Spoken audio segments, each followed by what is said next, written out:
अग्निदेव कहते हैं कि वशिष्ठ जी, अब मैं नरकों का वर्णन करता हूँ। भगवान श्री विष्णु का पुष्प आदि उपचारों से पूजन करने वाले नरकों को नहीं प्राप्त होते। आयु के समाप्त होने पर मनुष्य न चाहता हुआ भी प्राणों से बिछुड़ जाता है। देहधारी जीव जल, अग्नि, विष, शस्त्राघात, भूख, व्याधि या पर्वत से पतन किसी न किसी निमित्त को पाकर प्राणों से हाथ धो बैठता है। वह अपने कर्मों के अनुसार यातनाएं भोगने के लिए दूसरा शरीर ग्रहण करता है। इस प्रकार पाप कर्म करने वाला दुख भोगता है, परंतु धर्मात्मा पुरुष सुख का भोग करता है। मृत्यु के पश्चात पापी जीव को यमदूत बड़े दुर्गम मार्ग से ले जाते हैं और वह यमपुरी के दक्षिण द्वार से यमराज के पास पहुंचाया जाता है। वे यमदूत बड़े डरावने होते हैं, परंतु धर्मात्मा मनुष्य पश्चिम आदि द्वारों से ले जाए जाते हैं। वहां पापी जीव यमराज की आज्ञा से यमदूतों द्वारा नरकों में गिराए जाते हैं, किंतु वशिष्ठ यदि ऋषियों द्वारा प्रतिपादित धर्म का आचरण करने वाले स्वर्ग में ले जाए जाते हैं। गोहत्यारा महावीची नामक नरक में 1,00,000 वर्ष तक पीड़ित किया जाता है।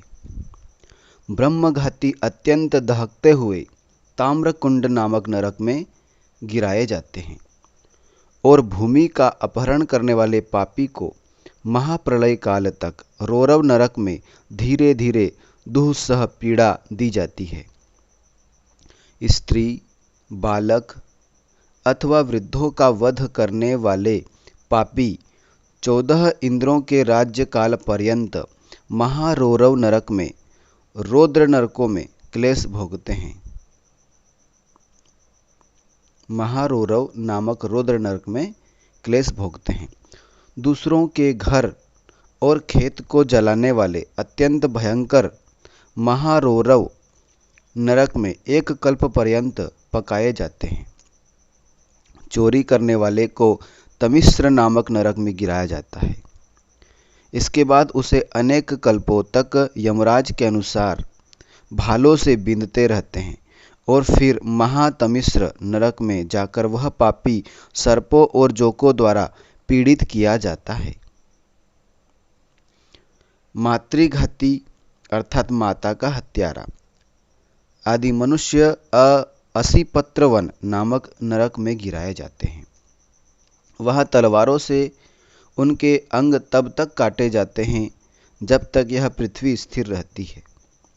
जो इस लोक में दूसरे प्राणियों के हृदय को जलाते हैं, वे अनेक कल्पों तक करंभ वालु का नरक में जलती हुई रेत में भुने जाते हैं। दूसरों को बिना दिए अकेले मिष्टान्न आदि भोजन करने वाला काकोल नामक नरक में कीड़ा और विष्ठा का भक्षण करता है। पंच महायज्ञ और नित्य कर्म का परित्याग करने वाला कुट्टल नामक नरक में जाकर मूत्र और रक्त का पान करता है। अभक्ष्य वस्तु का भक्षण करने वाले को महादुर्गंधमय नरक में गिरकर रक्त का आहार करना पड़ता है। दूसरों को कष्ट देने वाला तेलपाक नामक नरक में तिलों की भांति पेरा जाता है। शरणागत का वध करने वाले को भी तेलपाक में पकाया जाता है। यज्ञ में कोई चीज देने की प्रतिज्ञा करके न देने वाला निरुच्छ्वास में रस विक्रय करने वाला वज्रकटाह नामक नरक में और असत्य भाषण करने वाला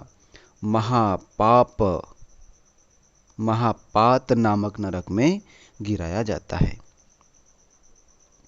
पापपूर्ण विचार रखने वाला महाज्वाल में, अगम्या स्त्री के साथ गमन करने वाला क्रकच में, वर्ण संकर संतान उत्पन्न करने वाला गुड़पाक में, दूसरों के मर्म स्थानों में पीड़ा पहुंचाने वाला प्रदूत में, प्राणी हिंसा करने वाला, क्षारहृद में भूमि का अपहरण करने वाला, क्षुरधार में गौ और स्वर्ण की चोरी करने वाला, अम्बरीश में वृक्ष काटने वाला, वज्र शस्त्र में मधु चुराने वाला, परिताप में और दूसरों का धन अपहरण करने वाला, कालसूत्र में अधिक मांस खाने वाला, कसमल में और पितरों को पिंड न देने वाला, उग्र गंध नामक नरक में यमदूतों द्वारा ले जाया जाता है।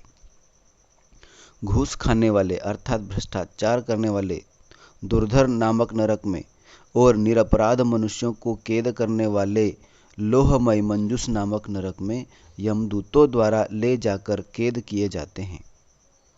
वेद निंदक मनुष्य अप्रतिष्ठ नामक नरक में गिराया जाता है। झूठी गवाही देने वाला पूती वक्त्र में, धन का अपहरण करने वाला परिलुंड में, बालक, स्त्री और वृद्धि की हत्या करने वाला तथा ब्राह्मणों को पीड़ा देने वाला कराल नामक नरक में, मद्यपान करने वाला ब्राह्मण विलेप में और मित्रों में परस्पर भेदभाव कराने वाला महाप्रेत नरक को प्राप्त होता है। पराई स्त्री का उपभोग करने वाले पुरुष और अनेक पुरुषों से संभोग करने वाली नारी को सालमल नामक नरक में जलती हुई लोहमयी शिला के रूप में अपनी उस प्रिया अथवा प्रिय का आलिंगन करना पड़ता है। नरक में चुगली करने वाले की जीभ खींचकर निकाल ली जाती है। पराई स्त्रियों को कुदृष्टि से देखने वाले की आंखें फोड़ दी जाती है। माता और पुत्री के साथ व्यभिचार करने वाले धधकते हुए अंगारों पर फेंक दिए जाते हैं।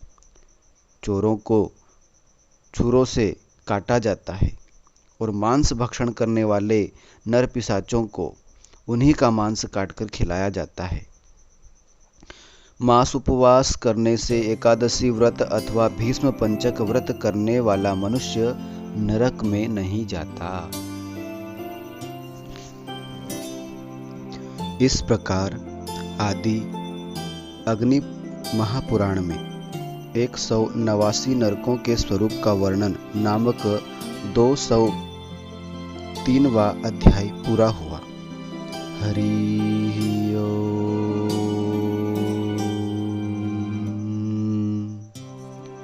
ओम हरये नमः।